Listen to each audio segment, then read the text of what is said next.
traps. This is our best date ever!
I'm just a merchant, and if I had a name, I do not remember it now.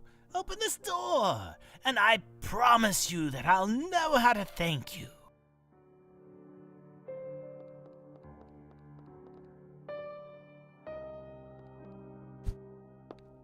The secrets, the passages, they echo in my head like screams. Stop them! Make them stop!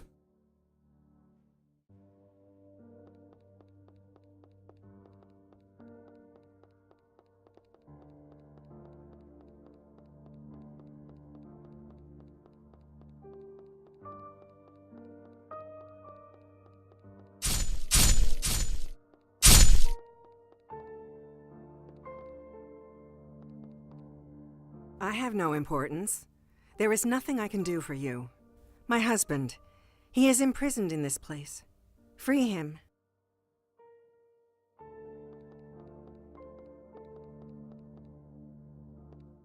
Everything is confusing. I was a creator, the greatest of all. But I committed a sin. Now I have only what I deserve.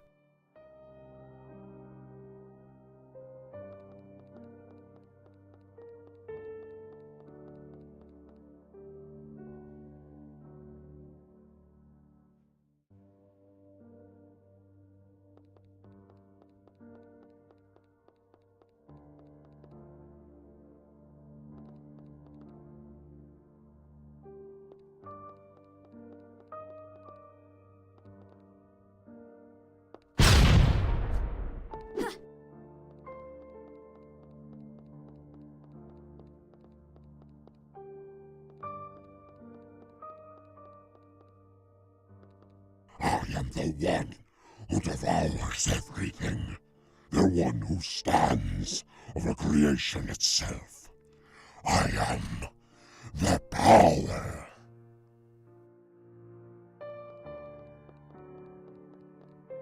I am nobody.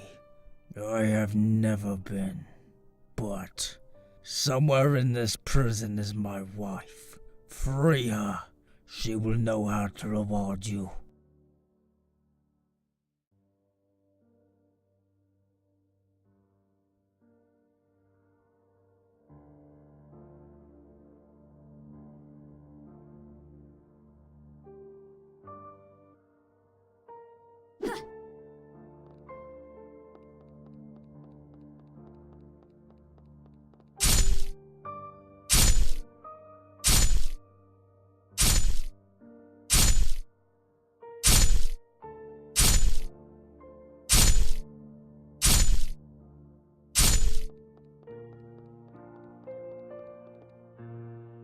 Blood. I only remember the blood. What kind of monster am I? No, don't free me.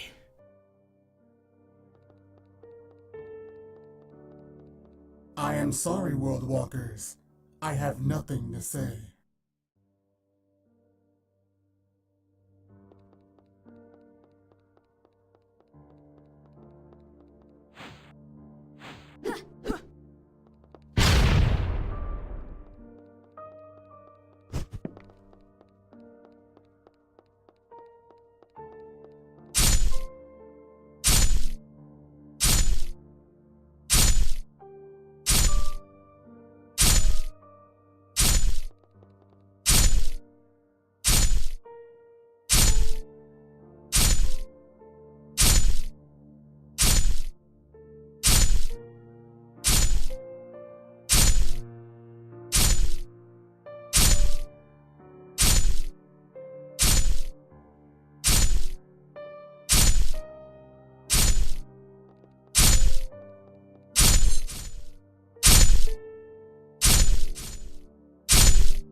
So you really do have the ability to move between rooms in Arcane. They're definitely different from the rest. You're the entity that we saw before in the central room. Correct. But it would be better if you don't ask silly questions like who I am or what I'm doing here. I can't answer what I don't know. You're different from the other shadows. Because I have awareness of everything around me? You could say that. I've seen more like you. They were locked in a prison. I tried to talk to them, but they were not lucid. Nor will they ever be as long as they're there. For many of them, that's not where they belong. In their correct rooms, they would be more lucid, as you say. So I just need to free them? You can't release them. It would be impossible for you. The tower won't allow it. They're too entrenched in their memories. And you think that some bars will be a huge impediment? Idiot. What imprisons them may seem to be metal bars easy for you to bend and destroy, but I assure you, it's much more than that. Each place is a whole existence by itself. It's the very concept of a prison which contains them. So there's no way? I didn't say that. I said it was impossible for you. But why are you interested? Do you have some relationship with any of them? A few seem to have relevant information for us. Interesting. I think I'll help you with this. It may be worth contemplating what will happen. Can you do it? Every gate has an exit. Every prison a way out. Just as there are doors, there are also keys in the tower. I can open them. Here's one. It will open any door, but only one. Like I said, there are more in Arcane. You only need to find them. But it would be better if you were both very careful when choosing which prisoners to release. Not all of them tell the truth. Not everyone deserves to be imprisoned. Not everyone deserves to be freed. Choose well. It will bring consequences. And even if you find all the keys, in the end, one door will remain locked. Now go. I'm done talking.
They say that 1 in every 1,000 people is special, and 1 in every million, an unparalleled genius.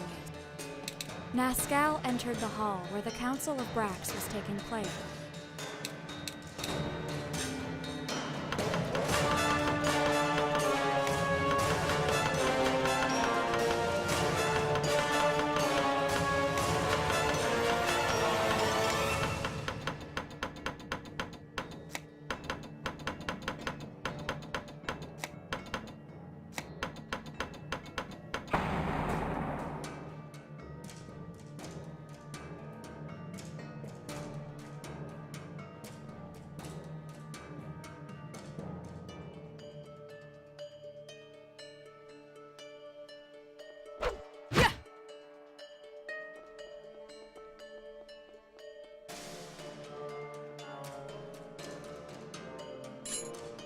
Nascal suddenly awoke.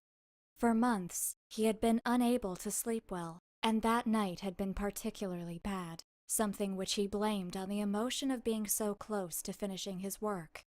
Washing his face, he noticed how terrible he looked in the mirror, and thought that very soon he would have to be ready to return to society. Nascal was unsure of how much time had passed since he had visited the Council of Brax. After that night, he invested his vast fortune in creating a secluded mansion away from the civilized world. A huge and well-equipped workshop in which he could devote body and soul to his work, free from distractions. It had been years, or maybe even decades, since the last time he had contact with another human being.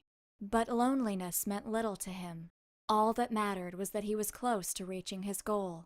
Over the years, just improving his creative talent wasn't enough for Nascal. His goal was much higher.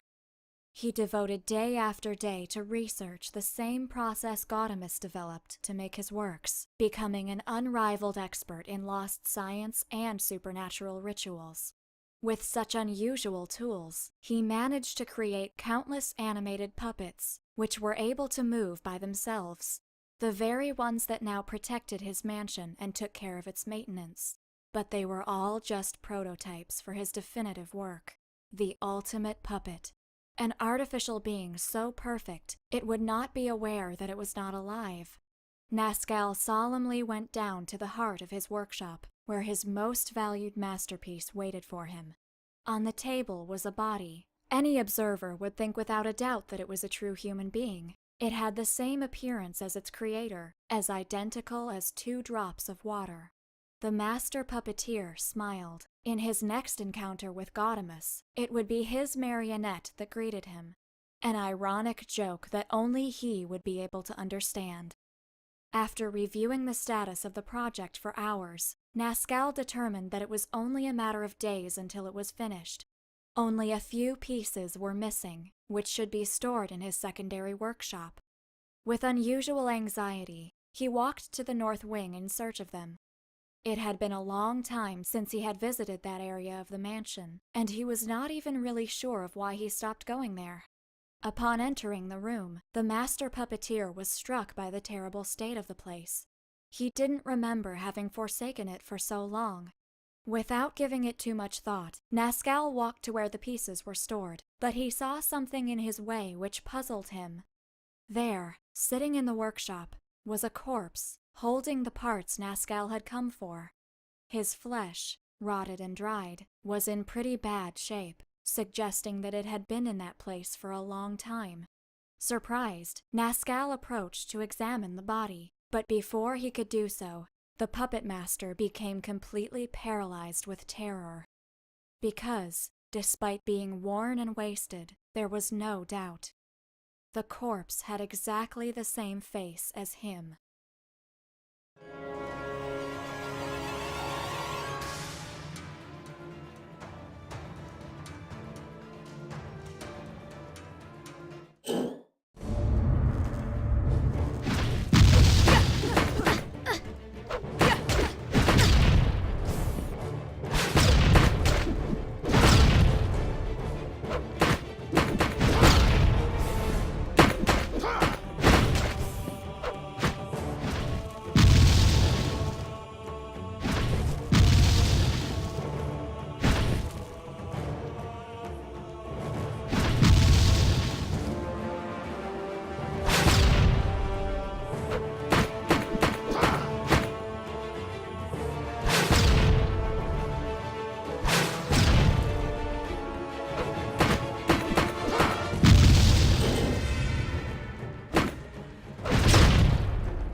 Nascal suddenly awoke. For months, he had been unable to sleep well, and